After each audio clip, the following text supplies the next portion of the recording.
तो इस कहानी की शुरुआत होती है सोफिया नाम की लड़की को दिखाने से, जो दरअसल एक शार्क रिसर्चर थी। वो अपने साथियों के पास पैसिफिक ओशन में आई हुई थी शार्क को ट्रैक करने, जिसका नाम लिलित था। सोफिया और उसकी टीम पिछले काफी टाइम से लिलित को ट्रैक कर रही थी और आज भी इनकी यही सोच थी कि लिलित कब इनके रडार में वापस आएगी और ये लोग उसका सैंपल लेकर उस पर रिसर्च करेंगे। और फिर अचानक इन्हें रडार में ऐसी सिग्नल्स मिलने लगती है जैसे वो शार्क लिलित इनके एरिया में आ रही है। इसीलिए टीम के 4 लोग, जिनमें सोफिया का हस्बैंड भी शामिल था, वो समंदर में कूद पड़े और लिलित को ढूंढने लगते हैं। जहाँ तभी इन्हें एक व्हेल का बेबी दिखाई देता है, जो हालांकि था तो बच्चा ही, लेकिन उसका साइज बहुत बड़ा था। और डरा देने वाली बात ये थी कि वो बेबी व्हेल मरा हुआ था, जिसके जिस्म का आधा हिस्सा गायब था। अब ये लोग सोच रहे थे कि इस व्हेल का कातिल कौन हो सकता है कि तभी इनके सामने व्हेल का खून ही आ ही जाता है। जी हाँ, वो और कोई नहीं लिलित ही थी, जो अब इनके सामने आ चुकी थी। जिसे देखकर ये लोग काफी घबरा जाते हैं, क्योंकि आज से 2 महीने पहले जब इन्होंने लिलित को एग्जामिन किया था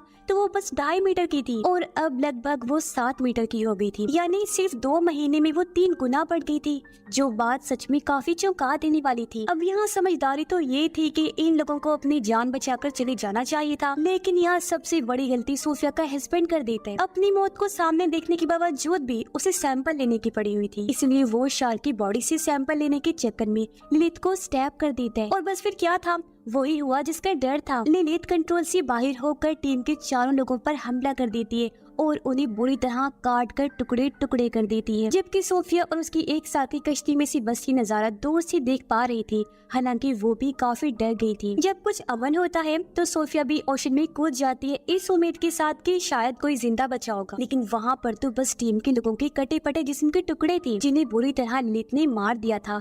हर तरफ खून ही खून फैला हुआ था। और अब तभी लिलित सोफिया के सामने भी आ जाती है, जो किसी मॉन्स्टर से कम नहीं लग रही थी। वो अब सोफिया पर भी हमला करके घसीट कर उसे अपने साथ ओशन में ले जाने लगती है, पर किसी तरह सोफिया अपनी जान बचा लेती है। और यहाँ से सीन चेंज होकर आता है सीधा 3 साल के बाद, जहाँ सोफिया ने अब शार्क्स पर रिसर्च करना बंद कर दी थी और अब वो एक एक्वेरियम गाइड का काम किया करती थी, जहाँ आने वाले बच्चों को वो मछलियों और उनके बारे में बताया करती थी, जो चीज बच्चे काफी इंजॉय भी करते थे। अब यहीं पर हम एक लड़की मीका को देखते हैं, जो एक मरीन एक्टिविस्ट थी, समंदर के बारे में रिसर्च और जानकारी रखने और देने वाली। वो एक कंपनी को चला रही थी जिसका नाम सेवियर्स ऑफ सी था, जिनका काम ही मरीन लाइफ को बचाना था, यानी समंदर में रहने वाले हर क्रिएचर की हिफाजत करना उनकी जिम्मेदारी थी। अब मीका सोफिया से जाकर मिलती है, जिसे वो अपने हेडक्वार्टर ले आती है और उसे दिखाती है कि लिलित शार्क, जिस पर सोफिया कुछ साल पहले रिसर्च कर रही थी, वो कुछ ही टाइम में पेरिस के एक रिवर में आ रही है, यानी कि इनके शहर के ये रिवर में, और बस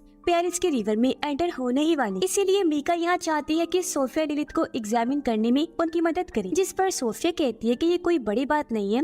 अक्सर शार्क्स मौसम की बदलने की वजह से एक जगह से दूसरी जगह चली जाती हैं, और हाँ, पैसिफिक ओशन से रिवर में आना थोड़ा मुश्किल है। लिलित तो क्या, कोई भी शार्क रिवर के ताज़ा पानी में सरवाइव नहीं कर सकती, इसलिए वो यहाँ आने से पहले ही वापस लौट जाएगी। अब इस वजह के साथ साथ सोफिया का सदमे से भरा माजी भी था, जो उसे शार्क्स पर एग्जामिन करने और उसे ट्रैक करने से रोक रहा था। इसीलिए कुछ इस तरह की वजहें देकर सोफिया वहाँ से चली जाती है। अब हम 2 लड़कों को उसी सन रिवर के पास खड़ा देखते हैं, जिन्हें रिवर से 2 छोटे छोटे मिसाइल्स मिलती है। तब यहाँ पर पुलिस आकर सभी मिसाइल्स को इकट्ठा कर लेती है और सबको बताती है कि दूसरी जंग के बाद से इस रिवर में छोटे छोटे मिसाइल्स और उनके शेल्स मिलती रहती है, इसीलिए डरने वाली कोई बात नहीं है। अब रात के टाइम मीका अपने एक दोस्त के साथ सन रिवर में आती है, जो यहाँ हुए कार एक्सीडेंट की जाँच करने आई थी, पर असल में वो तो ये एग्जामिन करने आई थी कि क्या लिलित इस रिवर में आ गई है। इसलिए मीका की दोस्त रिवर में कूद जाती है, जहाँ वो शार्क के बड़े बड़े पंजों के निशान देखती है। पर तब यहाँ पुलिस भी आ गई थी इन दोनों को पकड़ने के लिए, क्योंकि इस तरह किसी भी केस की इन्वेस्टिगेशन करना गैर कानूनी था। इसलिए पुलिस मीका को पकड़ लेती है, जबकि उसकी दोस्त किसी तरह वहाँ से भाग निकलती है। अब हम सोफिया को देखते हैं, जो अब लिलित को ट्रैक कर पा रही थी और उसे पता चलता है कि हाँ, लिलित सन रिवर में आ चुकी है। अगली सुबह पुलिस उस आदमी की लाश रिवर से निकालती है, जिसकी कल रात कार एक्सीडेंट में मौत हो गई थी। अब लाश की हालत भी देखकर सब लोग काफी डर जाते हैं, क्योंकि उसकी लाश का आधा हिस्सा गायब था। उसे देखने से साफ लग रहा था जैसे किसी बड़े से जानवर ने इसकी लाश को खाया है। अब यहाँ रिवर के बार ऑफिसर्स के साथ सोफिया और मीका भी थे, और सोफिया साफ लफ्जों में उन्हें बता देती है कि ये काम और किसी का नहीं बल्कि लिलिथ का ही है और अब हमें शार्क को रोकना होगा अगर हम चाहते हैं कि लोग इस तरह शार्क के हाथों ना मरे। पर यहाँ मीका इस बात को गलत अंदाज में कुछ यूँ समझ लेती है कि अगर हम चाहते हैं कि शार्क लोगों को ना मारे तो हमें शार्क को मारना होगा। उसे लग रहा था कि ऑफिसर्स सोफिया के साथ मिलकर शार्क को मार देंगे, तो बस इसीलिए वो शार्क को बचाने के काम पर लग जाती है, क्योंकि जाहिर है वो मरीन सेवियर है, समुद्री क्रिएचर को बचाने वाली, तो इसीलिए वो ऐसा करे। पर सोचने वाली बात तो ये गलत ही है कि एक शार्क लोगों को मार रही है लेकिन वो उसे बचाना चाहती है। फिर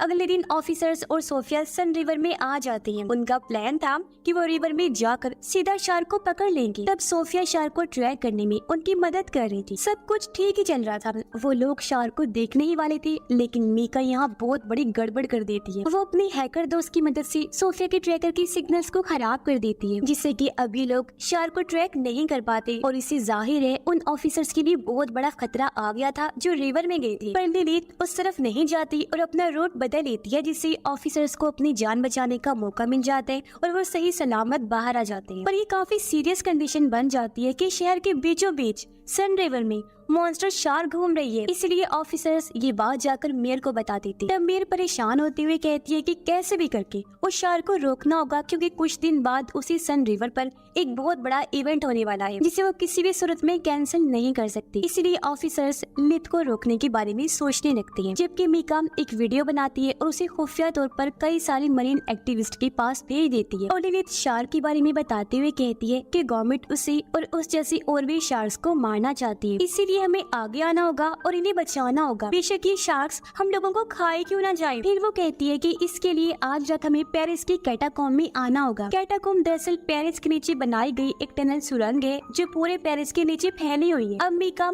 अपना पूरा प्लान अपने साथियों को बता तो देती है, लेकिन उससे पहले उसकी एक दोस्त पुलिस के पास पहुंच गई, उन्हें इस खुफिया प्लान के बारे में सब कुछ बता देती है। जहां उन लोगों को पता चला कि इस टाइम शार्क पेरिस की कैटाकॉम्ब में ही है। फिर जैसे ही रात हुई मीका उन मरीन एक्टिविस्ट के साथ कैटाकॉम्ब आ जाती है, जहाँ सोफिया और ऑफिसर्स भी आ गए थे, क्योंकि उन्हें भी मीका के प्लान के बारे में पता चल गया था। यहाँ ऑफिसर्स और एक्टिविस्ट के बीच बहस होने लगी, जहाँ तभी मीका कैटाकॉम्ब रिवर में कूद जाती है, क्योंकि वो ये दिखाना चाहती थी कि शार्क्स इंसानों के लिए खतरनाक नहीं है। और फिर तभी वहाँ एक शार्क आ जाती है जो लिलिथ तो नहीं थी, जिसके साथ वहाँ और भी कई सारी शार्क्स आ जाती है। और बस फिर क्या था, शार्क ये साबित करती है कि सच में शार्क्स इंसानों के लिए बहुत खतरनाक है और इंसानों को तो नहीं छोड़ती। वो मीका पर बुरी तरह हमला कर देती है और उसे बहुत बुरी मौत देती है, यानी उसके जिस्म के टुकड़े टुकड़े हो जाते हैं, जो देखकर सारे मरीन एक्टिविस्ट घबराते हुए इधर उधर भागने लगते हैं। और उनका फजूल सा जो प्लान था मरीन की लाइफ को बचाने का, वो पूरी तरह तबाह हो गया था, क्योंकि उन्हें एहसास हो गया था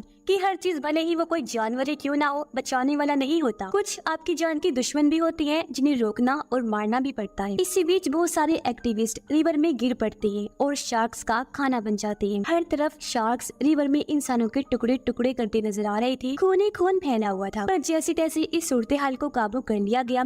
बचे हुए लोगों को सही सलामत वहाँ से बचा लिया जाता है, जिस दौरान एक शार्क को भी मार दिया गया था, जिसे अब सोफिया चेक करने लगती है। उसे पता चला कि ये शार्क एक फीमेल है जो तकरीबन 2 माह की है, प्रेग्नेंट भी है। और हैरानी वाली बात कि इसके पेट में ढेरों शार्क्स के बच्चे हैं।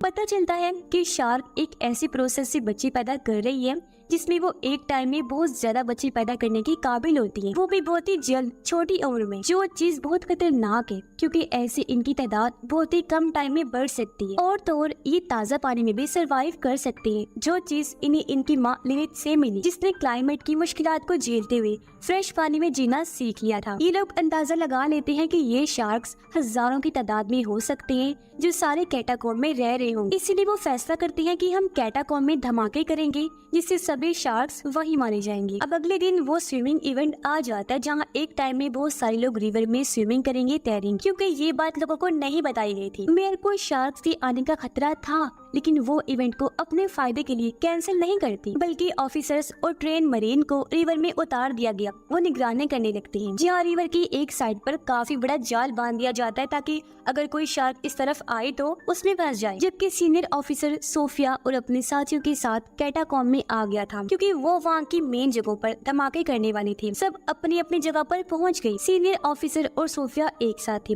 वहाँ अंधेरा था। जैसे सीनियर ऑफिसर ने फ्लैश लाइट ऑन की, हम बहुत ही डरावना सीन देखते हैं। ऑफिसर के चारों तरफ हजारों की तादाद में छोटे छोटे शार्क्स के बच्चे घूम रहे थे, जिससे वो काफी घबरा जाते हैं, क्योंकि हालांकि ये बच्चे थे लेकिन इतने ताकतवर थे कि किसी के भी टुकड़े टुकड़े कर सकते थे, क्योंकि छोटे होने के बावजूद इनका साइज काफी बड़ा था। सभी बॉम्ब्स को अपनी अपनी जगह पर फिक्स कर दिया गया था, लेकिन बॉम्ब के फटने से पहले एक शार्क सीनियर ऑफिसर पर हमला कर देती है, पर वो किसी तरह बॉम्ब को ब्लास्ट कर देते हैं, जिससे हालांकि वो खुद तो काफी जख्मी हो गया था, लेकिन शार्क के कुछ बच्चे मर जाते हैं और सीनियर ऑफिसर को ऊपर खींच लिया जाता है। अब जब सोफिया वापस नीचे रिवर में जाती है तो उसके सामने से लिलिथ गुजर रही थी, जो अपने बच्चों की लाशों के टुकड़े देखकर काफी दुखी हो गई थी और गुस्से में भरी हुई थी। और वो सोफिया को तो देख नहीं पाती, लेकिन गुस्से से भरी हुई उस जाल को तोड़ देती है और उस जगह आ जाती है जहाँ स्विमिंग रेस शुरू हो गई थी। अब लिलिथ यहाँ आकर एक आदमी की एक ही झटके में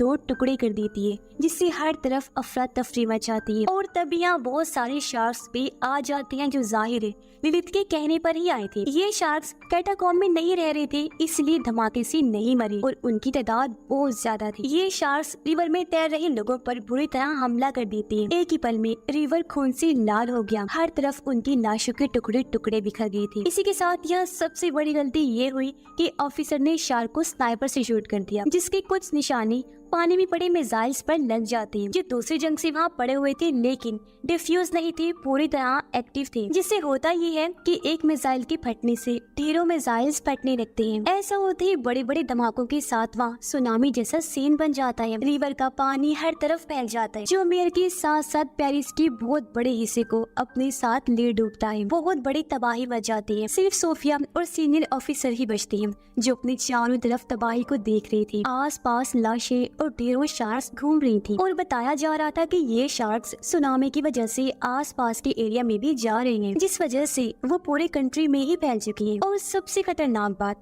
वो अब यहाँ से पूरी दुनिया में ही फैल जाएंगे और बहुत बड़ी तबाही लाएंगे, जिससे इंसानियत और दुनिया का नामो निशान मिट जाएगा, जो चीज बहुत खतरनाक है। और इसी दिल दहला देने वाली एंडिंग के साथ ही ये कहानी अंडर पेरिस यहीं पर खत्म हो जाती है।